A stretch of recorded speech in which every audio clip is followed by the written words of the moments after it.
This is music, and this one is for Josh Keech.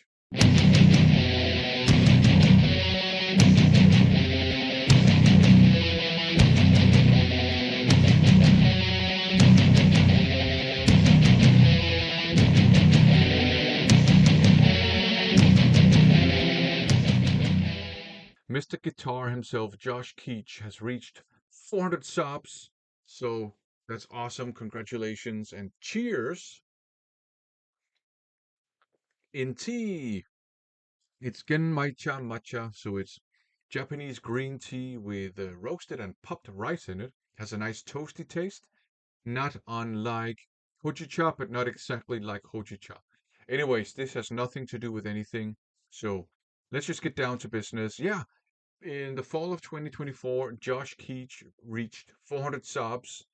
And go and check out his channel if you don't know it. He puts out great videos and fun live streams. I was even on one of them, spending 3 hours discussing AC/DC. Had a blast doing that.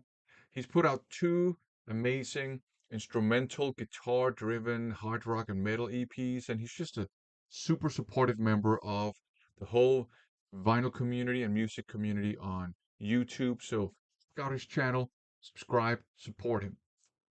So he has now launched a contest to celebrate that he has reached 400 subs, and I want to support his channel, so this is my entry. It's very straightforward. He has two tasks for us. It's all four themes, so show four of your favorite bands and then four albums you think might be good gateway albums into the weird and wonderful world of metal. Let's get down to business. Four favorite bands of mine. I could show Iron Maiden, my favorite band of all time. I could show AC/DC, my second favorite band of all time. I could show uh, Bandmate. I could show Obituary. I could show Death. I could show Dream Theater.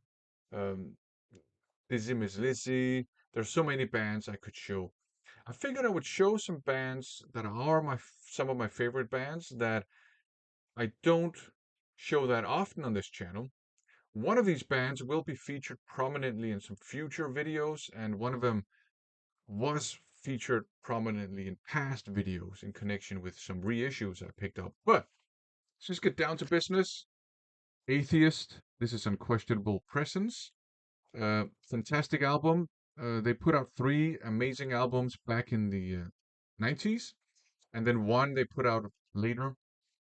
And this is death metal meets jazz fusion, uh, es- especially on this album and Elements, the follow-up album, and also Jupiter, the kind of comeback album. But I would say even the debut album, Piece of Time, has a lot of that jazz fusion on it. And this is just amazing. This is fantastic music. The musicianship is crazy. They always have like fantastic bass players on their albums. The drumming is solid but adventurous, and on their classic albums, they had no less than two left-handed guitarists in the band, and it's just great, just fantastic. Along with Death, Pestilence, and Cynic, I would say Atheist are one of the most important bands in the evolution of progressive and technical death metal. So there you go. Fantastic music. Okay, speaking of progressive metal, one of my favorite progressive metal bands, Fate's Warning. This is unquestion. No, it's not unquestionable because that's this band. No, this is A Pleasant Shade of Grey. So there you go. Uh, this band has a very diverse discography because they've gone through different eras. They started out sounding more like a US power metal band or traditional heavy metal band with a lot of progressive elements, and they became increasingly progressive. And they had a very operatic singer. Then he left, and Ray Alder joined. The former singer was John Arch.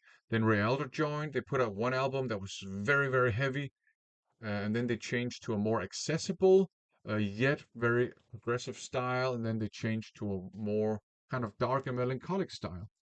And this is from the dark and melancholic era. This is just one big song, basically, like a long song, different kind of movements and sections and stuff. But it's just one epic song. And again, this is a band where the musicianship is just crazy.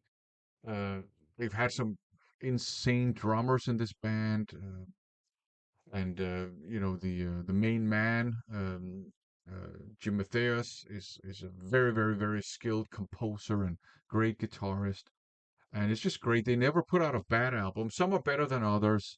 FVX and Disconnected, I'm not a big fan of those albums, but they're not bad. But you know, fantastic band. Along with Queensryche, Dream Theater, and I would say Psychotic Waltz, although nobody ever talks about Psychotic Waltz anymore. Fates Warning, one of the most important bands in the history of prog metal, and they deserve more attention than they have received. So there you go. Now we got a twofer. Suffocation, one of my favorite death metal bands, and this one has Pierced from Within and Effigy of the Forgotten. So these guys are pioneers of kind of brutal death metal.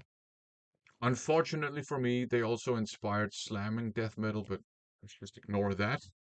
Uh, Nothing wrong with Suffocation's music, and Effigy of the Forgotten is one of the best death metal albums of all time, in my opinion. You have Infecting the Crypts and Mass Obliteration, both of which are death metal masterpieces. But all their albums I think are great, and again, we're talking amazing musicianship. They've also had some fantastic drummers and guitarists in this band, and just awesome death metal. One of my favorite death metal bands for sure. The last favorite band of mine is Vicious Rumors. And this album right here, Welcome to the Ball, is one of the most important albums to me and my kind of personal history with music. Uh, Absolutely love this one. This has been with me since it came out. We're dealing with quite heavy US power metal with a very heavy guitar tone. Great vocals by Carl Albert. Um, it's quite accessible, but it is quite heavy. And you got just great guitar work and fantastic songs. There's one of the best rock uh, ballads, in my opinion, on this album, Children. So I love this album, but this is a band that was very difficult for me to kind of access back in the day because we didn't have the internet back then, and not a lot of record stores would carry Vicious Rumors output. So I was completely relying on friends of mine, and not a lot of friends of mine liked Vicious Rumors. There was one guy who had some of their albums in his collection, and he would make some dub tapes for me. But uh, so one of my favorite bands, but this is the album that I have spent the most time with.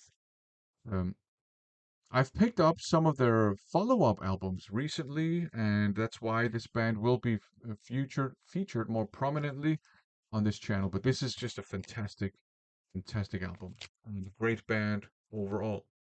Okay, for gateway albums, I've kind of approached this strategically. So I have kind of imagined like four different types of people that have different tastes in music that I'm trying to rope into the world of rock and metal. Um, that way, also, I guess that makes me the annoying guy that just can't accept that you don't want to listen to my favorite music. But whatever, it's gonna be fun. Yeah. So, what if it's a blues fan? Well, those of you who watched Josh's live stream on AC/DC might be surprised, but because this one was at the bottom in my AC/DC studio album ranking, Stiff Upper Lip. I like this album, but I do think it's too dialed back overall. But this is basically a blues album, blues rock album, maybe. With, of course, Angus's style has always been bluesy, but it's a blues rock album. And I think uh, if Brian Johnson's vocals sit well with the person in question, they might like this and they might get hooked in because, oh, that's very bluesy. And then they might advance to other AC/DC albums that might be heavier. And then from there, they might go into other hard rock. And maybe then deal is sealed. Okay, so what if it's a J-pop fan? Well, I consider maybe baby metal, but for some reason I'm imagining that it's someone who likes like J-pop and J-rock more generally and not just the kawaii stuff. And maybe this one here, Conqueror by Bandmate, might be a good gateway album. Also note how I managed to sneak in AC/DC and Bandmate into this video after all. This one here, a lot of Bandmate fans get mad at me when I say this, but this is very poppy. It is a hard rock album, but the songs have a certain pop sensibility to them, and sometimes it's a little bit too poppy for me, and sometimes it isn't. The last songs are actually quite heavy and hard rocking, but quite poppy, very catchy, very accessible hard rock songs, great musicianship. They sing in Japanese, but that shouldn't be a problem if you're trying to convert a J-pop fan into becoming a metal fan. Um, so maybe after this, if they like it, again, maybe they will advance onto some more heavier of their albums, and then maybe from there they might branch out into I don't know other bands like Lipstick or Nemophila, Bright Ear, and Love Bites and all that stuff, and maybe they'll get hooked on this sort of stuff. But what if it's a punk rock fan, and I'm not talking a hardcore uh, uh, punk fan or a pop punk fan. I'm talking an old school, late 70s, early 80s punk rock fan. Well, maybe this one here, 1980 by Bratz, maybe that will hook him in. Bratz started out a punk rock band, and then they morphed into a heavy metal band, and eventually they became Merciful Fate. Uh, This one right here is when they're in the middle of that transition era. So it is basically a heavy metal hard rock album, but you have a lot of punk songs on here too.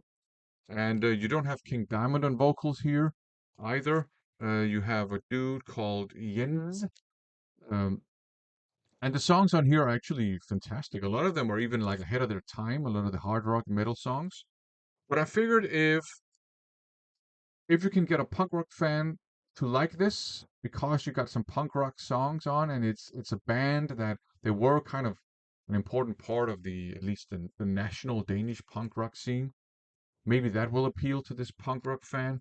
Maybe uh the person might advance from this to I don't know, Accept and Saxon, maybe other Danish heavy metal bands, and maybe they'll get into like traditional heavy metal. Who knows?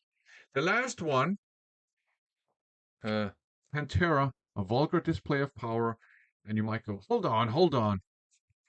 That's got to be too heavy. That's got to be too much for someone who's not a metal fan. But the scenario I have is that maybe the person in question is a socially awkward, maybe scrawny, um, teenage boy with self-confidence and self-esteem issues, um, then this should be very, very appealing because all the songs, not all of them, but a lot of the songs are basically about, personal strength, finding confidence, rising above everyone else, and being independent and not letting anyone bother you that shouldn't, and all that stuff. And of course, the riffs and the drumming, groovy and heavy as balls. So I can imagine that this could rope in a young, awkward teenage boy with self-esteem problems and make them into a metal fan. And I would say that developing a passion for music, kind of arising from those issues, I would say that's much healthier than following those disgusting, grifting masculinity influencers that you see on the internet today.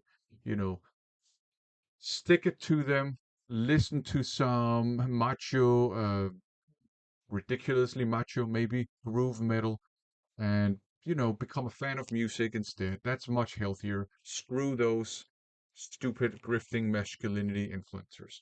But anyways, there you go. Congratulations to Josh again. Check out his channel, subscribe, and thanks for watching.